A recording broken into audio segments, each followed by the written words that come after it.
Nasib Rido jadi salah sasaran warga dikira curi motor padahal korban perampasan handphone. Begini nasib Rido, pemuda yang menjadi salah sasaran amukan warga karena dianggap maling handphone. Seperti diketahui sebelumnya, pada Selasa 25 Juli 2023 sekitar pukul 11.20 waktu Indonesia Barat, Rido dihakimi warga hingga babak belur di Jalan Jejian 2B, RT 10 RW 7 Kelurahan Cipeta Utara, Kebayoran Baru, Jakarta Selatan. Rido saat itu dituding sebagai pencuri sepeda motor, padahal ia sedang mengalami perampasan handphone oleh dua orang pelaku. Cerita naas ini bermula saat Rido diminta oleh bosnya untuk membeli makanan di salah satu warteg. Di jalan menuju warteg, Rido bertemu dengan dua pelaku komplotan penipuan yang sudah mengincar handphone miliknya.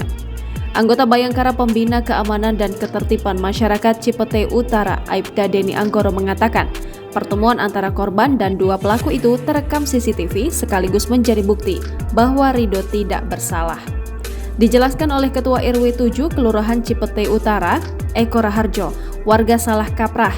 Mereka justru menuduh Rido sebagai maling. Rido yang sudah babak belur kemudian diamankan ke kantor Kelurahan Cipete Utara. Korban diamankan karena sejumlah warga masih belum terima bahwa Rido sebenarnya adalah korban, bukan pelaku pencurian layaknya yang dituduhkan.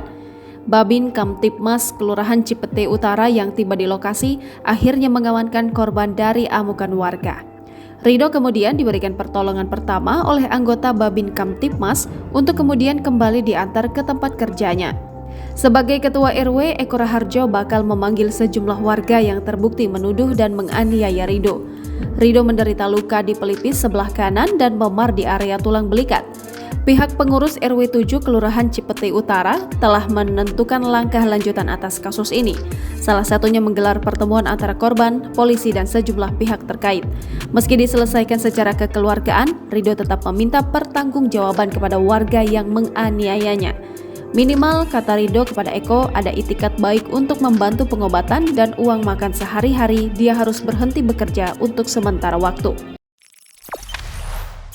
Jangan lupa subscribe, share, komen, dan like ya!